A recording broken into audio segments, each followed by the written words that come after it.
जय श्री कृष्ण। एक बार फिर से स्वागत है आपका अपने YouTube चैनल में। इस बार साल 2024 में पितृपक्ष के पहले दिन यानी 18 सितंबर को साल का दूसरा और आखिरी चंद्र ग्रहण लगने जा रहा है और पितृपक्ष के समापन वाले दिन यानी कि अमावस्या को साल का दूसरा और आखिरी सूर्य ग्रहण लगेगा। पितृपक्ष में चंद्र ग्रहण और सूर्य ग्रहण का लगना एक दुर्लभ संयोग है। तो ऐसे में चलिए जानते हैं क्या इस समय में दान, पितरों के प्रति तर्पण आदि काम कर सकते हैं।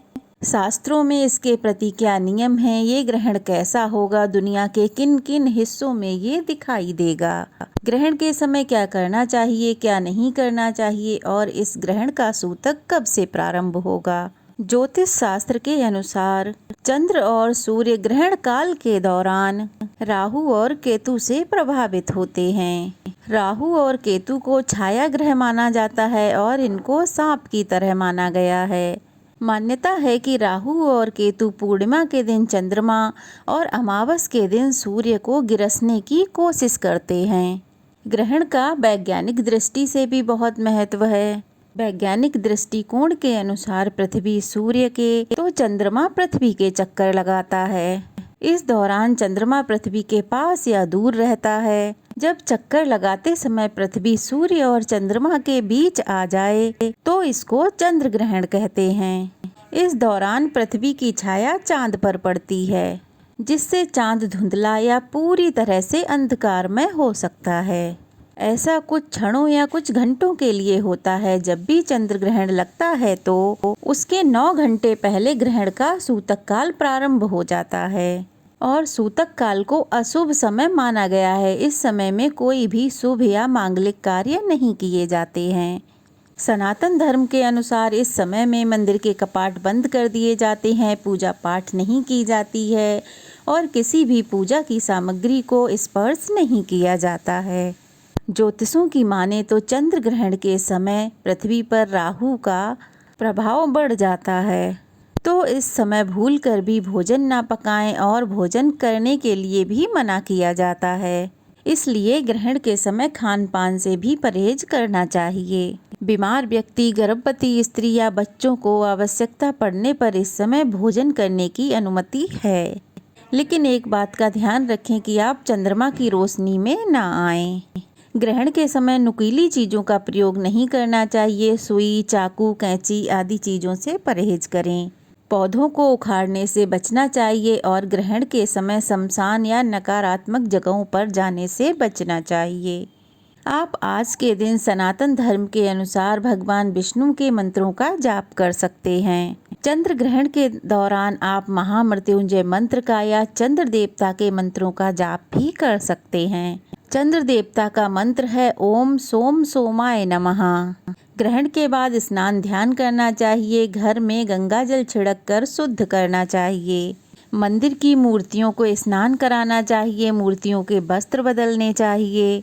इसके बाद विधि विधान से महादेव की या विष्णु जी की पूजा करने के बाद चंद्रदेव की भी पूजा करनी चाहिए और ग्रहण के बाद दान भी देना चाहिए, ताकि ग्रहण के समय होने वाले अशुभ प्रभावों से बचा जा सके। किसी भी ग्रहण के समय या ग्रहण के बाद दान किया जाता है तो उसका अक्षय पुण्य प्राप्त होता है। तो चलिए अब जानते हैं भारतीय समय अनुसार ये चंद्र ग्रहण किस समय से प्रारंभ होगा और कब समाप्त होगा।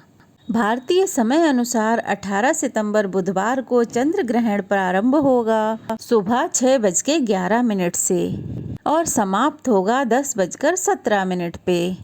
चंद्र ग्रहण का सूतक 9 घंटे पहले प्रारंभ हो जाता है। इसलिए 17 सितंबर की रात यानी कि जिस दिन पूर्णिमा का उपवास रहेगा, उसी रात से 9:30 बजे से सूतक काल प्रारंभ हो जाएगा। इस बार पितृपक्ष 18 सितंबर से ही प्रारंभ हो रहे हैं। ऐसे में पितृपक्ष के पहले दिन ही चंद्र ग्रहण लग रहा है। शास्त्रों के अनुसार अगर पितृपक्ष में चंद्र या सूर्य ग्रहण लगते हैं तो ऐसे में आप तर्पण और श्राद्ध कर्म कर सकते हैं। शास्त्रों में वर्णन मिलता है कि ग्रहण के दौरान श्राद्ध कर्म करने से सामान्य से कई अधिक पुण्य फल की प्राप्ति होती है। इसलिए आप ग्रहण के दौरान या ग्रहण के बाद कुछ न कुछ दान अपने पितरों के नाम से अवश्य ही करें। ये चंद्र ग्रहण दुनिया में Africa, south America, western country और वेस्टर्न यूरोप के देशों में पूरी तरह से दिखाई देगा। इसलिए इन जगहों पर ग्रहण के जो नियम हैं या सूतक काल के जो नियम हैं उनका पूरी तरह से पालन भी किया जाएगा।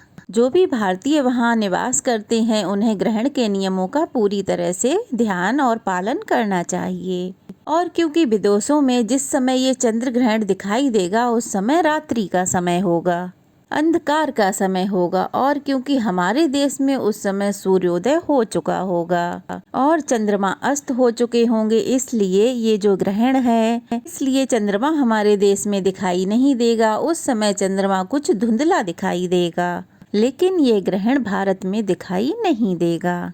इसलिए इस ग्रहण का सूतक भी माना नहीं जाएगा। अगर यह ग्रहण हमारे देश में रात के समय में लगता या ग्रहण के समय हमारे देश में भी रात हो रही होती तो उस समय यह ग्रहण हमारे देश में मान्य होता और सूतक संबंधी जो भी नियम हैं वो भी मान्य होते। तो ऐसे में आप इस दिन पितृपक्ष से संबंधित जो भी कार्य हों या पूजा पाठ से संबंधित जो भी कार्य हों वो सब कर सकते हैं। तो आपको इस ग्रहण से घबराने की कोई आवश्यकता नहीं है। लेकिन जिस घर में गर्भवती महिला हो तो उन्हें ग्रहण के बाद स्नान करके कुछ न कुछ दान अवश्य दे देना चाहिए।